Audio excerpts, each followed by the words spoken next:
కలహమునకు దూరముగా నుండుట నరులకు ఘనత. మూర్ఖుడైన ప్రతివాడును పోరునే కోరును. సామెతల గ్రంథము 20వ అధ్యాయము 3వ వచనం. ప్రియమైనటువంటి సహోదరి సహోదరులారా, సామెతల గ్రంథం 20వ అధ్యాయము 3వ వచనాన్ని మనం గమనించినట్లయితే, కలహమునకు దూరంగా ఉండటము నరులకు ఘనత అనేటువంటి వాక్యము, దేవుని యొక్క వాక్యాన్ని మనం వింటా ఉన్నాం. కలహము ఎలా వస్తుంది, దానికి కారణాలు ఏంటి అని మనం ఆలోచన చేస్తే, సామెతల గ్రంథం 10వ అధ్యాయం 12వ వచనంలో, పగ కలహమును రేపును, ప్రేమ దోషములన్నిటినీ కప్పును. మనలో పగ, ద్వేషము ఇవి మనలో ఉంటే ఖచ్చితంగా మనకు కలహము అనేటువంటిది వస్తూ ఉంటుంది. జగడము, కలహమునకు మరొక పదము జగడము. సామెతల గ్రంథము 15వ అధ్యాయము 18వ వచనంలో మనం గమనించినట్లయితే, కోపోద్రేకియగువాడు కలహమును రేపును, దీర్ఘశాంతుడు వివాదమును అణిచివేయును. కోపోద్రేకియగువాడు, కోపంలో ఉద్రేకంగా ఉన్నటువంటి వాడు కలహాన్ని రేపుతాడు. దీర్ఘశాంతుడు వివాదమును అణిచివేయును.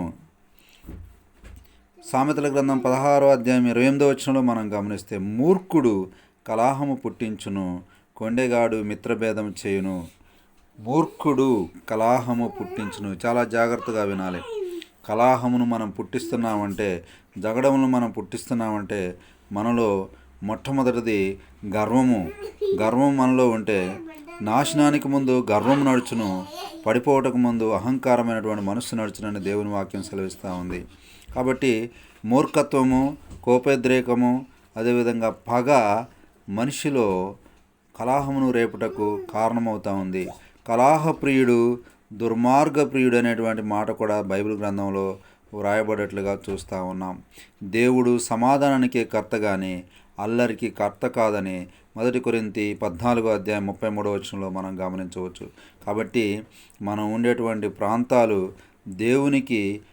దేవునికి మహిమ తెచ్చే విధంగా ఉండాలి తప్ప కలహాన్ని పుట్టించే విధంగా ఉండకూడదు. దేవుడు సమాధానానికే కర్త కానీ అల్లరికి కర్త కాదు అనే విషయాన్ని మనం ఎన్నడూ కూడా మర్చిపోకూడదు. కలహప్రియుడు, దుర్మార్గప్రియుడు అంటే దుర్మార్గులుగా మనం ఉండకూడదని దేవుని వాక్యము సెలవిస్తూ ఉంది.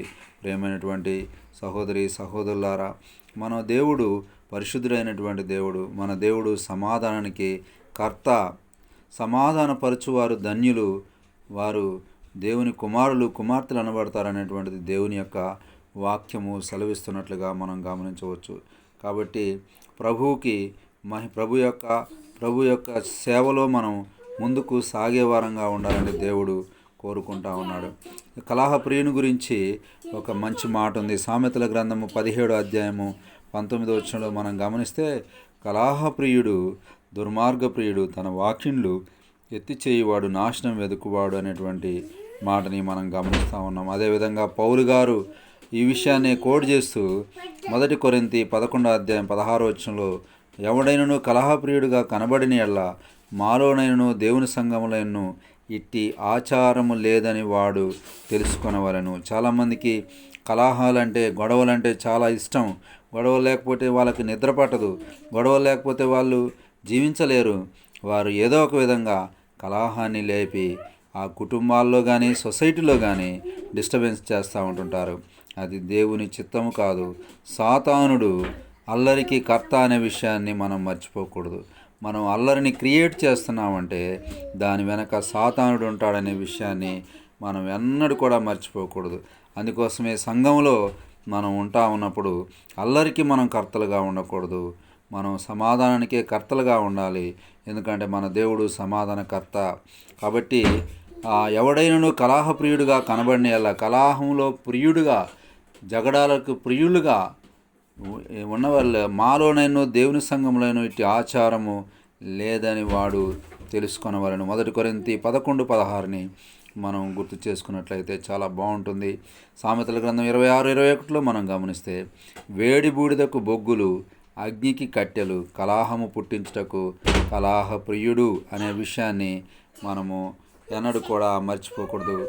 దేవుడు ఈ మాటల్ని దీవించి ఆశీర్వదించును గాక. ఆమెన్.